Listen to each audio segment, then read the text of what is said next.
Why do men leave? Men leave us because we leave ourselves on the inside. What do you see the most when people are coming to you saying, I can't seem to keep a partner? Lilli Bewley is a trauma-informed dating expert. Her L.O.V.E method and DATE blueprint help clients worldwide attract epic love. No drama, just true connection. Everybody wants love, and for some people that feels really scary. When you heal, that part does not have to do anything. It doesn't have to work so hard. It doesn't have to lead your dating life anymore. You can actually end up doing that from your highest aligned self. When it comes to dating and relationships, like people ask about, so what's the answer, Lily? Like, what's the answer? The answer is to heal, really. And that's what no one wants to hear, because there's no tip. Does it work? Yeah, no tip, trick, strategy, or hack to get that epic love relationship. Hi, everybody. Welcome back to Flip Your Mindset. I am your host, Stacey Uhrig, and I have Lilli Bewley back. For those of you who have not heard my past episodes with Lilli, Lilli is what I call our dating expert. I'm trying to create this residence expert series in 2024. And I don't remember how I even found Lilli. I think I might have found you on Instagram. I do that when I see people, I troll Instagram for curation for clients, and I call it for experts, on things within the trauma space. I think social media can actually be used for something really positive. Mm-hmm. And one of the things that I use it for is to follow what I call thought leaders in the space that know their shit, that are using Instagram as a platform the way that I'm using it, which is of service to educate people, right? Mm-hmm. And it's probably how I came across your stuff. And I was like, ooh, I like her angle. This is really interesting, because you were talking about trauma and childhood trauma and internal family systems, which is basically my whole practice is built around. And I was like, fascinating. So you and I had a session, we did one podcast episode, and I was like, we can jam out for a long time. So I have asked Lilli to come on and be our resident dating expert, because I know one thing for sure: when we've had adverse childhood experiences, when we've had complex situations in childhood that leave us with constant stress later on in adulthood, there are a lot of different ways that those, I'm going to put in quotes, trauma can affect us later down the road. It can be biological, neurobiological, emotional, and relational. And what does that mean on the relational piece? It means it affects the way that we see ourselves, others, and the world around us. If it changes the lens through which we see ourselves, and that lens is through a deficit, if it's through a scarcity of not enoughness, then it's going to also impact the way that we think other people see us and how we then interact with that through that lens, and then the entire world. So it's not uncommon for me to have a client that is feeling like they're struggling in the relational space, in addition to a lot of the other spaces that they're, challenged in. And this is why I think having a dating expert series is key, because everybody wants love. Everybody wants connection. We're hardwired for it, and we're human. Mm-hmm. So if you haven't heard our past episodes, you're going to want to look in the show notes, because in the show notes are our past episodes with links to each one. Today, we're going to talk about why men leave, right? Mm-hmm. This is the topic. So Lilli, I'm just going to ask you straight up, why do men leave? Straight up? Straight up. Straight up, men leave us because we leave ourselves on the inside. Yeah. And I'm going to preface this by saying I want to be gender neutral. So maybe we should say, why do partners leave, right? Mm-hmm. Because maybe somebody's not dating a guy. Maybe they're dating a girl. Mm-hmm. So, or however the person identifies. So let's talk about partners. Why do we find ourselves alone? Why do our partners leave? Mm-hmm. First of all, I love that intro, because you kind of touched on a lot of different things that I don't know if it's important to talk about here But does your audience know? I know I've seen you talk about on Instagram about ACEs and why it's important. I've talked about it a lot, but I'm all for the jamming out on ACEs. So let's cover it quickly if someone's new to the podcast. Yeah. So ACEs, average childhood experiences. I'm not an expert on ACEs. I've taken the quiz myself. But it's basically how the experiences that you experience throughout childhood from a very, high level lens can end up affecting you in your life. Like Stacey was saying, relationally, neurobiologically, all of these different ways.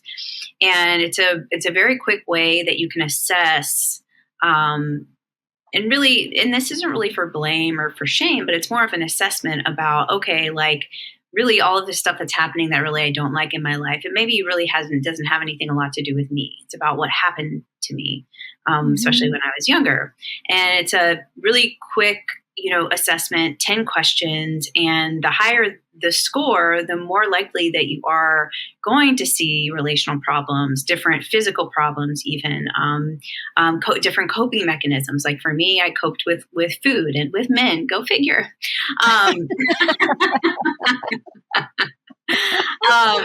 And so I'm sure, you can provide that resource or you've provided it before. But like I said, it helps me. It helped me when I took it, kind of detach from all of the problems that I was having in my life, because I didn't really understand at that point that all the stuff that was happening really wasn't me. It was just parts of me that were still traumatized and stuck in the past. So I think that's important too.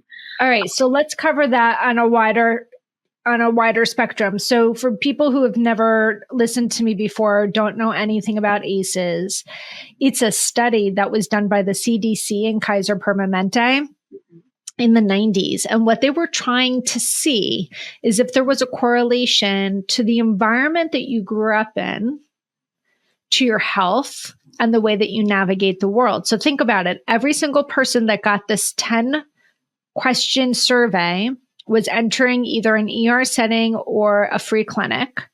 And they were being given 10 questions. And the questions were things like, did you ever lose a parent to divorce or death or incarceration? Did you grow up in a scenario where you were either hit or you feared being hit? Did you grow up in a scenario where you watched a parent be hit? Or did you ever receive any kind of injury by way of someone hitting you? Okay.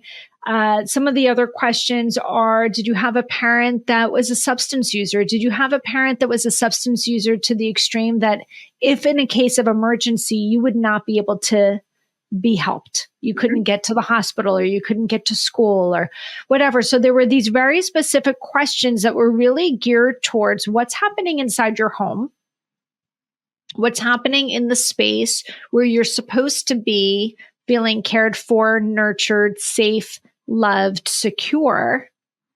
And is there a correlation to if it's lacking, it could affect your health? And it proved that it does. And there's a lot of studies. Anybody can go out and do this ACEs survey, but you can also just Google adverse childhood experiences in health, and you're going to see all kinds of articles, not just from the CDC, but from the Mayo Clinic, from the Cleveland Clinic, from Harvard Medical School. I mean, it's out there.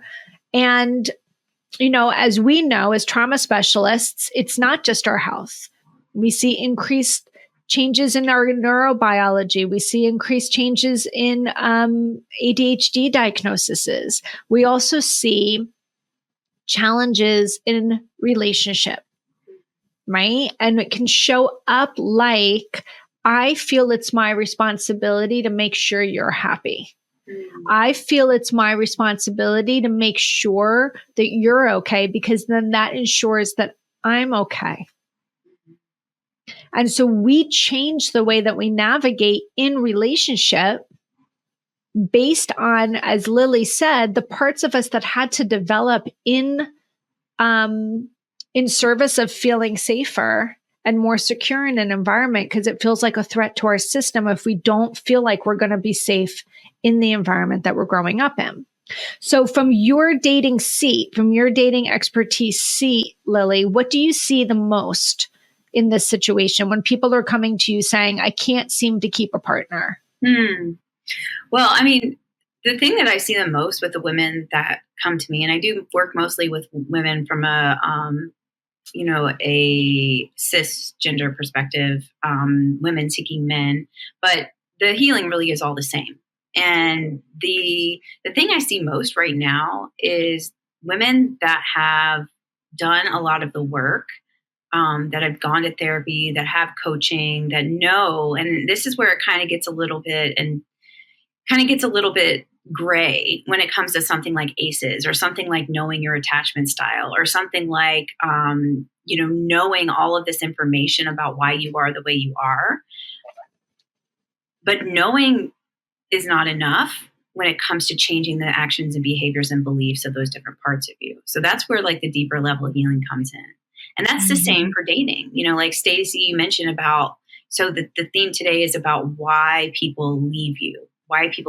And you asked me why people leave you. And really the truth is that you've either been taught or there have been protective mechanisms in place for you because of the environment that you grew up in, or perhaps the environment in your past relationships where you were forced, let's say forced, because you were in a situation where parts of you were unsafe, unheard, unseen, misunderstood, unloved, where you had to kind of turn off your needs and your wants and desires. So what does that do inside of yourself when that happens? You do tend to look for people for their happiness. You do tend to create a role for yourself, whether that be mother or helper or executive leader or things on the outside of you that really try to fill those holes and those gaps of being seen. And this is like today, right? Of being unseen, unheard, unloved. And the hardest thing to do, in my opinion, because I've been there myself, is to fill that gap or to traverse that gap, the size of the Grand Canyon of knowing what your attachment style is, if we're talking about dating, to actually having a secure attachment, which is a very, very, I want to say, hard process because it takes so much courage.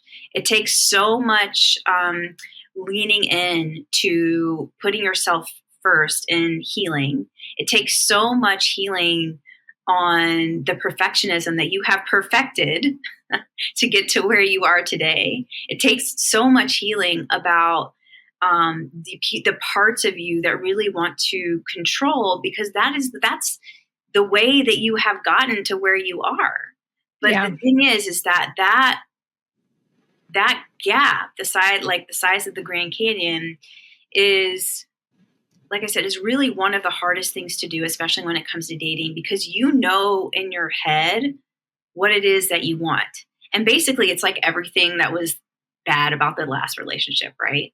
But getting it to show up in real life, that's the hardest part. Let me ask you this. So you and I, we talk about parts work. So again, for people that are new to the podcast, or maybe you still don't understand what it is and you have been listening, the idea is that as we go through these adverse experiences growing up, and again, it does not have to be violence and aggression and abuse and assault and domestic violence. It can be this mist of dysfunction where parents have their own shit that they never resolved and they were not able to be properly available and aware and present for you. Mm-hmm. It could be as simple as that. That's what I see the most of, just generationally. That's just where we're at. Okay. Not to say that we don't see, you and I both don't see the other kinds of trauma, because we do, but this is so pervasive. And I think that's important for people to understand because it is a large percentage of what I see. Mm-hmm. So if you're listening and being like, well, I didn't have trauma, like anything that really left you feeling unseen, unheard, insignificant, unimportant is processed in your system as there's something wrong with me. Mm-hmm. If it's happening on a pervasive basis before you're like 9 years old. Yeah. Between the ages of 9 and 13, you have a little bit more of a rational brain to be able to look around and be like, they're batshit crazy, but it's not me. But before 9, you really don't have that capability, or most don't. So we personalize it. Our ego is at play. We personalize it and think or feel, really, it's more of a feeling, I'm not enough. Okay. And so the parts of us that develop usually develop before we're 9. So to Lily's point, and I know you hear this, I know I hear this, I'll be working with a client that's having a challenge in some sort of relationship. It could be with a partner, it could be with a spouse, it could be with a sibling, a coworker, a boss, their parent, themselves, right? And you hear them say, well, there's a part of me that obviously knows this is toxic. Or there's a part of me that obviously knows this is not okay. Like when my girlfriends say this is not okay, I know it's not okay. And if I were to see it in somebody else, I know it's not okay. And I can say that to them, but God, there's a part of me that just doesn't believe it. I really believe it can be different.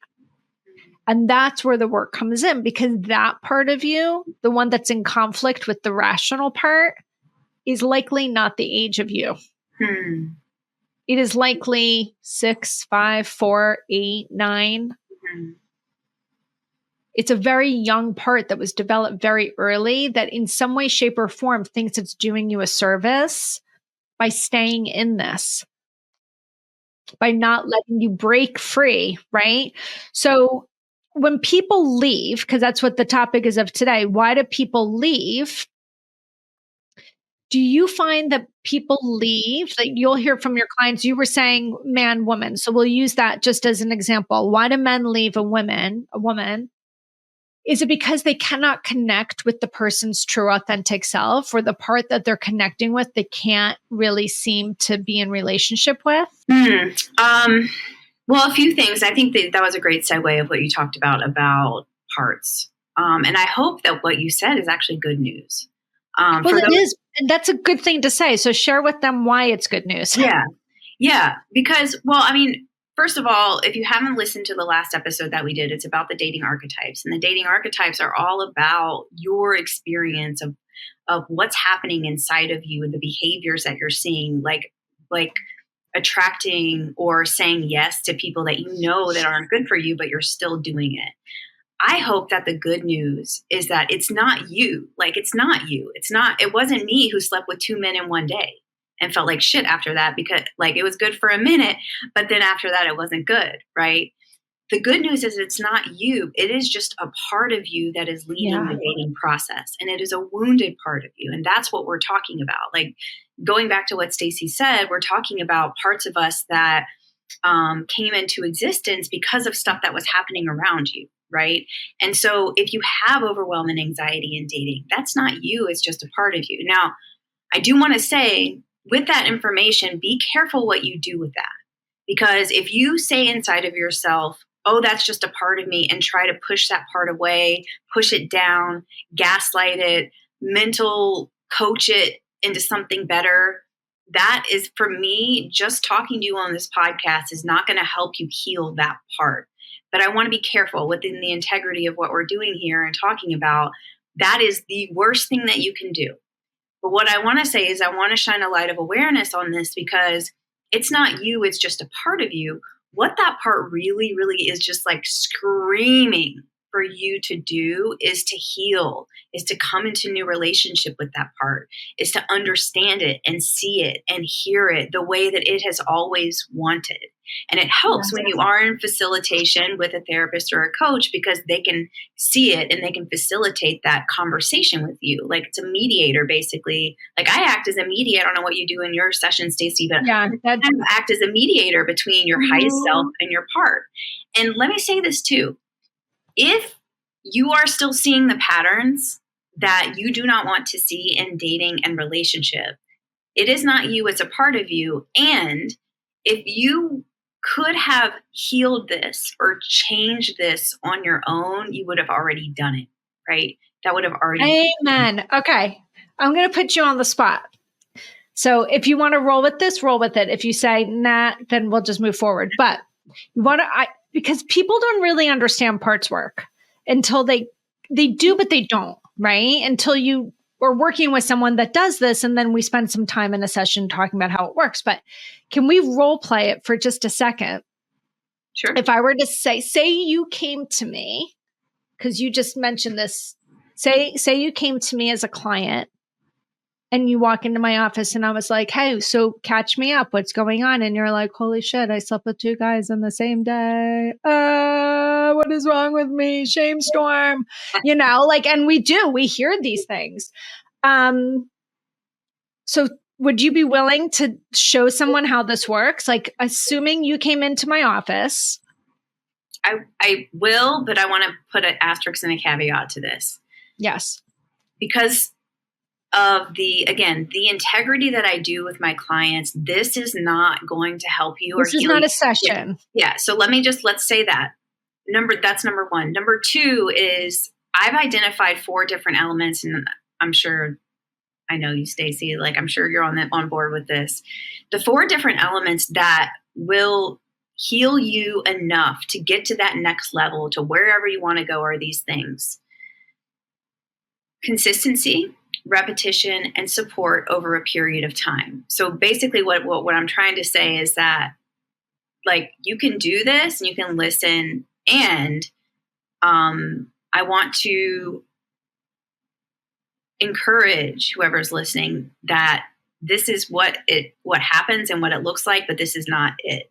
I'm actually writing a book right now. I can come back I'm writing a book right now. I can come back and talk about it when it's done. But I say this in my book, is that there is no amount of listening to podcasts or reading books that is going to help you get to the level that you want to get to. So, okay, I'm ready now. And what will get you to that level, and I think this is what you're trying to say, is working with a professional that's trained in the parts work, so you can do this on a consistent, stable basis. Sure. Yeah. Yeah. Okay. Great idea. I'm down. All right. So you're going to come in, and what do you share with me when you come into this session? So I'm going to put myself in where I was at the time. So I think I was like late 20s or something like that. So I would come in and I would be like, dang, Stacey, I'm so mad at myself. Like, I slept with 2 men in one day and I still feel alone. What's wrong with me? And so then what I would say is, wow, Lily. So what I hear you saying is that there's a part of you that felt this need to connect at such a deep level with 2 different guys on the same day. Is that what I'm hearing? Yeah. Yeah. And so if I were to connect with that part and give that part an opportunity to express itself and feel heard and understood, what is it that part would want to share with me today? I'm closing my eyes just for those people that are listening. I'm alone. I feel really alone.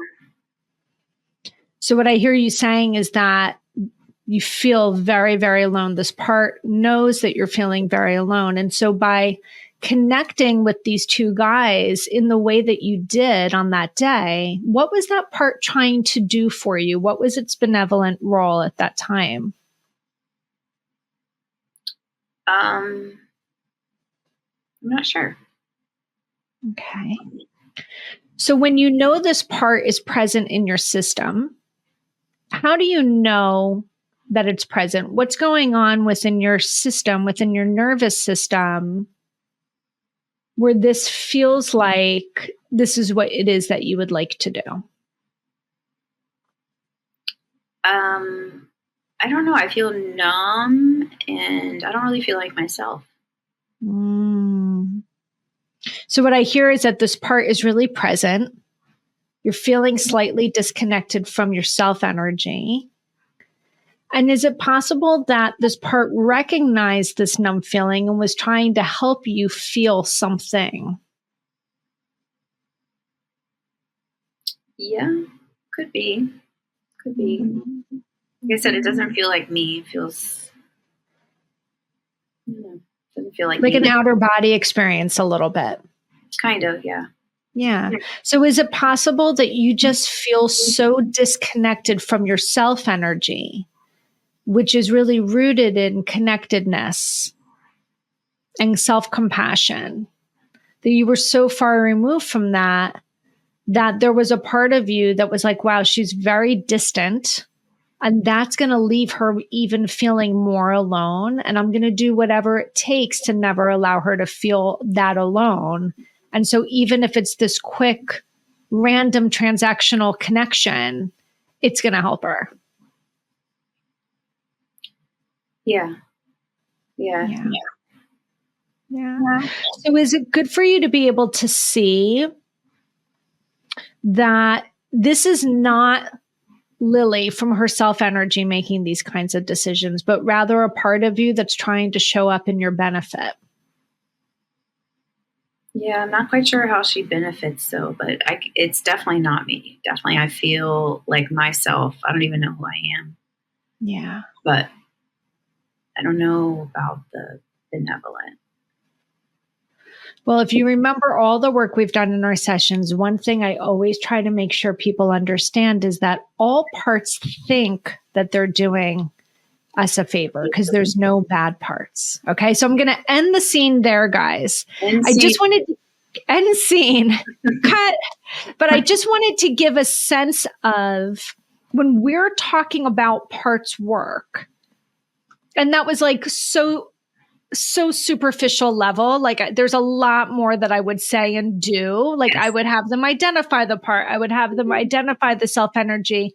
I'd make sure that there's some space between the two. Like there's a lot of things I didn't do. This was just really more for illustration, is that when you're working with someone who understands parts work, and you just ask them, you can assume that not every therapist, not every coach knows parts work or is familiar with internal family systems or polyvagal theory. But when you're doing this kind of work, you're identifying and helping the client map the different parts of them that are kind of running the bus. And you can assume, and Lily said, like, I don't even feel like it's me. It really indicates to the coach, the therapist, the mental health practitioner that they're not being self-led. They're not in their flow. They're not living from their authentic core essence.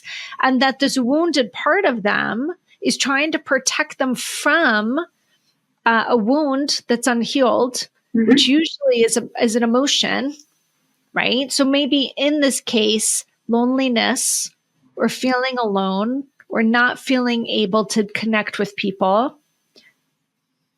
And it would be a way to help the client take away some of the shame, by the way, because they're gaining a deeper understanding as to why am I showing up this way? Get curious about it versus angry with that part of you or shameful of this part of you. Get curious about it.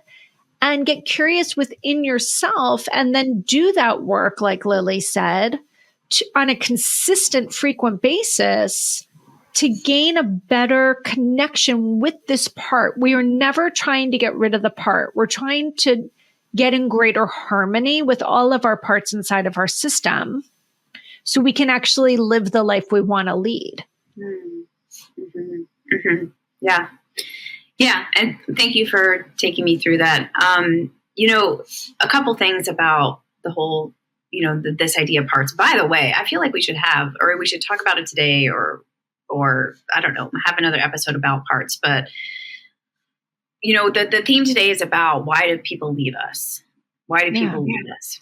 So what you just took me through, Stacey, was this idea and what the foundation that we set was that it's not really you that's driving the bus when it comes to things that you don't like in your life. It's a part of you. And the hard thing about that is knowing that it's a part of you and then trying to be like, well, I'm not in myself, the self-talk. I'm not in my self-energy. So I need to be in my self-energy. And then, this parts war that tends to happen inside of us. First of all, you're not crazy. Like, you're not crazy that a part of you is like, oh, I should be doing this. I went through this whole dieting journey, in my life. And one part, really wanted a carrot. The other part really wanted some ice cream. Right. And I felt like, I can't, it's really hard to talk to people about that because people are like, oh, just, blah, blah, blah, just eat the ice cream or whatever, whatever it is. But it's very hard, again, to understand what it feels like when you don't have a parts war happening inside of yourself. In fact, I think like that's,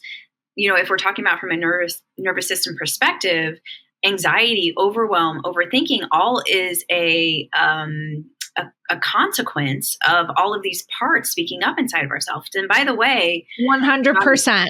Yeah, and by the way, like the founder and the person that really brought parts work into the forefront, he says that we have thousands of different parts inside of ourselves. And the crazy thing about that is that, and I have experienced this through my healing, and I experience it every day through my daily life, is that each part, like the part that we just tapped into from my past, that part has its own emotions, its own belief systems, its own love language, its own kind of emotional system. It maybe even go so far as its nervous system. So if like you are seeing patterns in your daily life, you're right, it isn't you. Here's the hard part though. It is going to be very hard for you to do, like, I love the holistic psychologist and I love her books. I've never been in her self-healer circle. Me either. But fundamentally, I find it very difficult to read through a book and heal your parts, because it really is a facilitation of learning about them, seeing them, understanding and hearing them in ways. So we're looking for what's called a disconfirming experience with these parts. And I think, Stacey, you know what a disconfirming experience is? Yeah. It is. A confirming experience for those parts continues to re-traumatize those parts. It's so interesting. Go ahead. I'm sorry. I don't want to interrupt you. Go ahead. No. Oh, okay.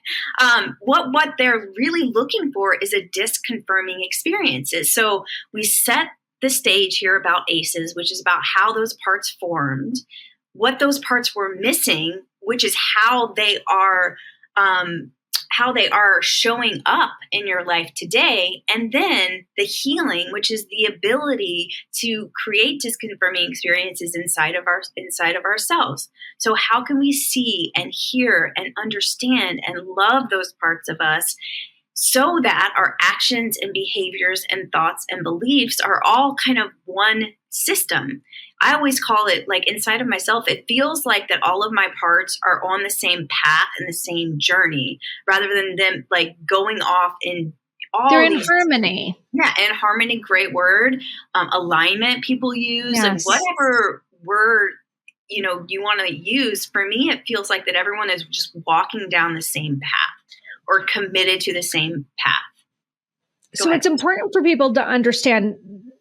And I'm going to interject a little bit, because I literally, right before this podcast episode, just got off of my own Zoom session with my own IFS therapist, right? So I say that for people to understand. I have all the fucking books. They're all right here, and they're over here, and they're upstairs in my house. Like, I'm flush with the shit. I'm flush with the materials. I'm certified in it. I've studied it. And guess what?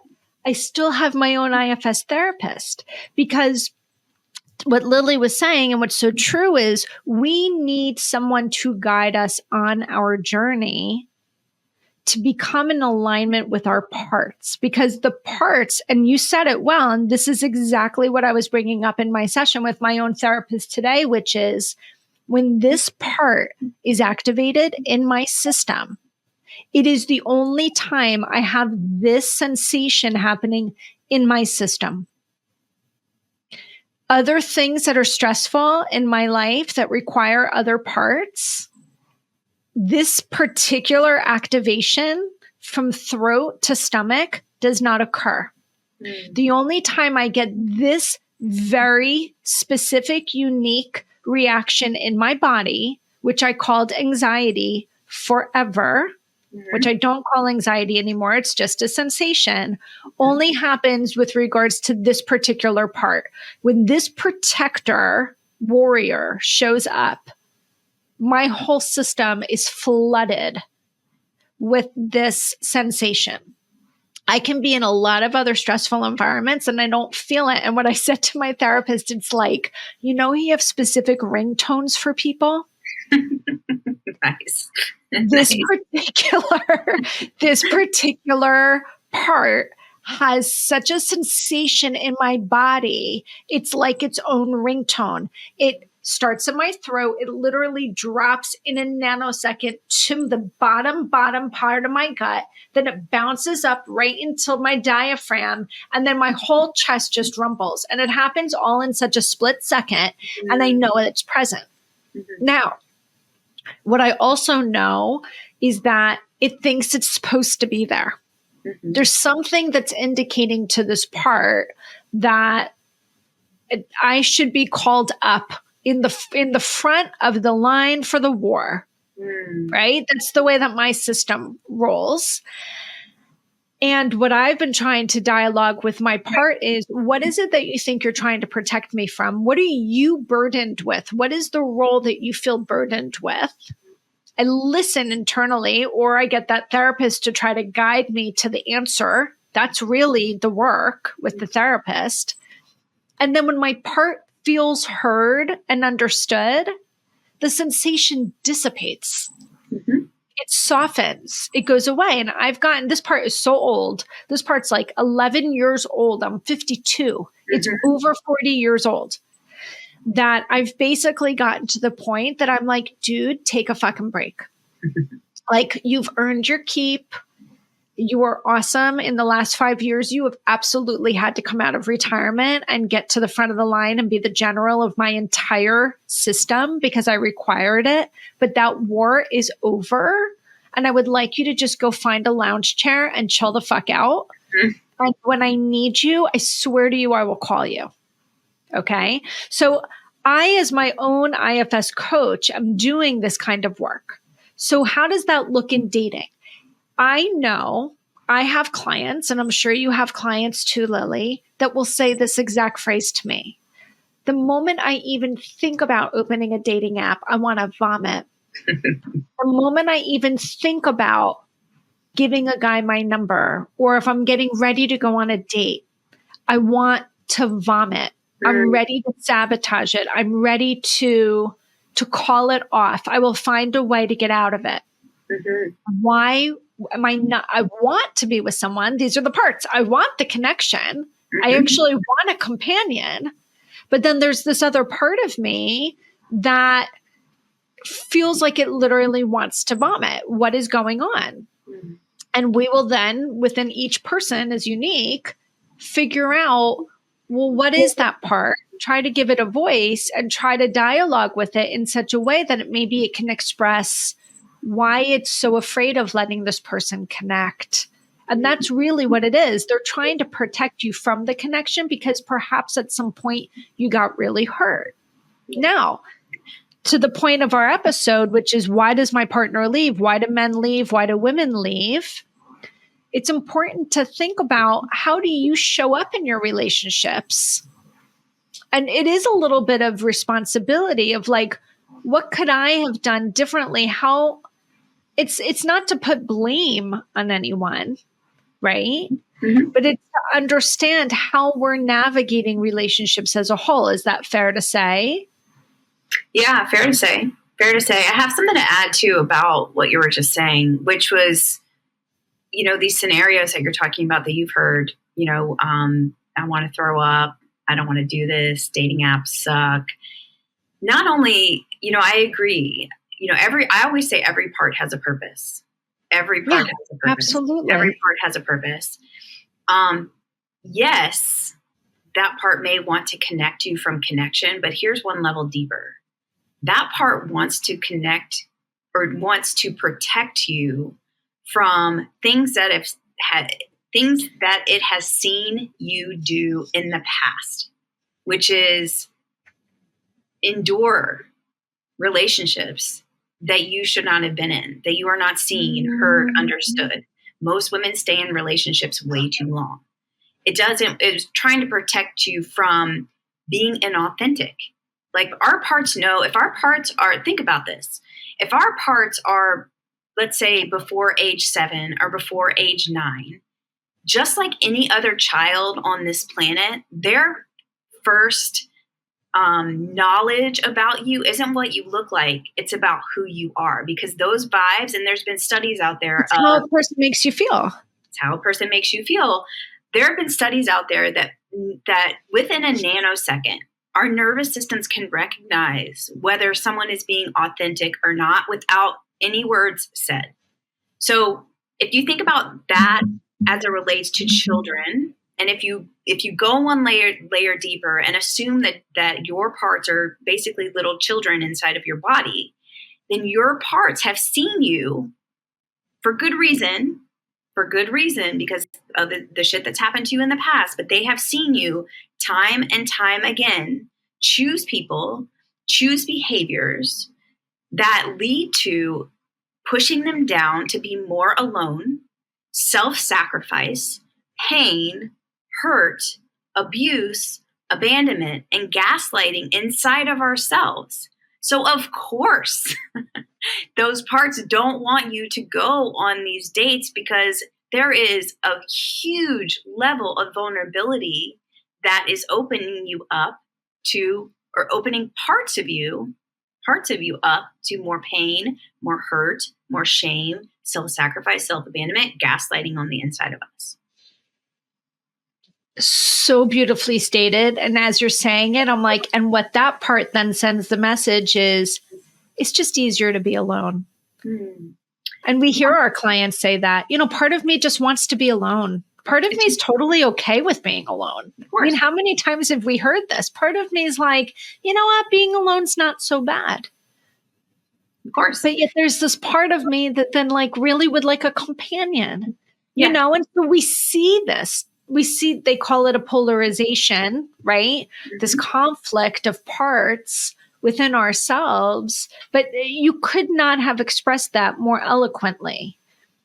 Really, I mean, that is the bottom line of why these different parts can show up for us in the way that they do. It's so important for people to understand all these different parts. And as Lily said, Dick Schwartz says, we have thousands of parts. I've been able to map out 10 of my own, right? Mm-hmm. I don't know what all these other parts are, but they all think they are your ride or die. Mm-hmm. They all think that they are your BFF. Every single part thinks it knows you better than any other part. That's why you have this conflict sometimes, right? Internally. And, the goal is to allow these parts to feel seen, heard, and understood, because then you can dialogue with these parts at a certain point in the process. And again, to your point, there's a formula for healing here. That allows the part to be more in harmony, more in alignment with all the other parts internally. So you're creating this family of parts internally within you that is kind of mostly self-led. Mm-hmm. They can pull on the troops, can pull on these parts in solidarity, in unity, not in conflict. That's mm-hmm. really the goal. Wouldn't you agree? Yeah. I mean, the goal for me in my life is most of the time, I'm not human, 80% of the time in my life, I really want to be, and I'm actually, I feel like I'm more than that actually at this point, but I do want to be my highest self-led in my self energy. And what that means is inviting people in my life that are in alignment with me, saying no thank you to people that aren't. It's discerning really quickly because you are self-led. So if you're in a part that's wounded, you'll know if you can really, again, take the archetype quiz. If you're talking about dating and you're single or in a relationship and you don't like the patterns that you're seeing, you know when you're not in a part not in your highest energy when you are overthinking, even today, for example, I'm working, on my business, different aspects about my business. Some things that I don't like about my business, I still do. Right. But I notice myself when I start to overthink or when I start to, feel like a little anxiety, or I start to feel maybe something in my gut, then I know something's going on, right? Something's up with myself. And normally I just stop that and take a quick look, because I'm practiced at this myself. And then also with my clients, I take a quick look inside of myself and just, sometimes I just say to that part, it's not a big deal. We don't have to do this today. Just like you would a kid, we don't have to do this. Yeah. So you can know, when it comes to dating and relationships, you cannot, like, it is physically impossible to be in a part and in your highest energy, highest level self. So like people ask about, so what's the answer, Lily? Like, what's the answer? The answer is to heal, really. And that's what no one wants to hear, because there's no like tip. Does it work? Yeah, no tip, trick, strategy, or hack to get that epic love relationship that, like we talked a little bit about the beginning, like most people have been modeled either a relationship, submissive or dominant relationship dynamic, right? Which is in some part of the dynamic, one of the partners is subservient to the other. They endure covert and overt abuse. They don't choose to heal, get better, leave for themselves or the family. The other one was what you're talking about, Stacey, which is like a roommate style situation where everything's cool and good, like it's kind of run like a business, in a way. There's no intimacy or emotional intimacy, sometimes physical intimacy. And all of our needs are taken care of, but there's no emotional connection. So, again, the healing opportunity is really to create experiences inside of yourself, so outside, what you're seeing on the outside in this theme about dating is to change the experience. So change the experience of what's happening on the inside of yourself, and then the outside becomes a mirror of what's happening to you. That's when you can attract available men. That's when you can attract people that don't need you to help them all of the time. That's when you can attract people that really want to know what your true needs and desires are and actually want to step up and do that with you. That's when you can attract people that enhance and fulfill your life rather than deplete it and destroy it. Yeah. Listen, there's work to be done. Always. Okay. So I think if there's any big takeaway from this episode is it is not an easy fix, but the reality is you're not broken. You don't need fixing. You need healing of the parts of you that are creating environments within you that's creating disconnect, right? Because at some point, disconnect was not safe. It didn't feel secure, or connection didn't feel safe, secure. And so again, ride or die, right? What can I do to keep Lily? What can I do to keep Stacey? What can I do to keep anyone in their best? I don't know. I don't want to use the word self, but like in the best environment they can be. The parts are actually hindering us, and that's what they don't understand, right? Because when they first came into our system, we were not as resourced as we are now. We were much, much younger. So actually, we absolutely needed this, and it was very, very helpful. But now that we're more resourced and we're decades and decades away from when this part developed, it is no longer relevant, the type of help that they're trying to offer. So then it becomes a hindrance versus a help. So I think the biggest takeaway from today is this is not an easy set of work to do, but there's work that is available that can be done to help heal the wounds of these parts so they can unburden themselves from this responsibility of keeping you protected because you're more resourced, because you're older and you have more access and you have availability for voice and choice, and you are more independent probably than you were then, right? What's your biggest takeaway before we wrap it up? Just a couple, it's very similar. Every part has a purpose. Every part has a purpose. And the other thing is, once again, it's not you. It's just a part of you that is screaming out for healing. So if you see a pattern today, tomorrow, the next day, don't shame or blame that part. Thank it and say, I got you. And then choose into something, therapy or coaching or whatever it is. There are also free resources out there that aren't as supportive, but it's still possible. But there's your sign.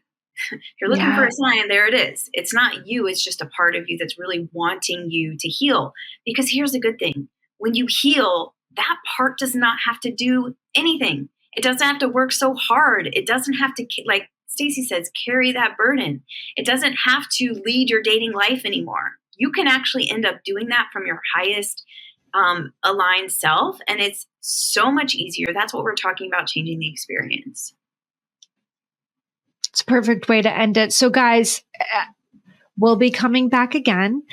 Again, this is not Lily's first rodeo here on Flip Your Mindset. We have a couple of episodes already in the bank. You're going to want to look at the show notes and just go in. I got such amazing response on our episode on archetypes. If you guys have not listened to the archetype podcast episode, you got to go back and listen to it, because I challenge anyone to listen to it and not be able to identify with at least one of the archetypes. And in there is the link to Lily's quiz. So you can also try to determine what that archetype is.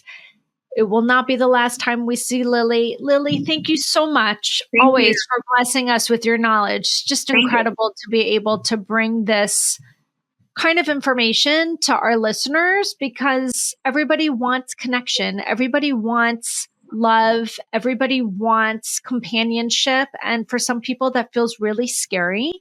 And the goal is to make it less scary and more enjoyable. And like you said, more authentic with who we are. Mm-hmm. Absolutely. Thank you for having me. All right. Thank you guys. And we will be back with you soon.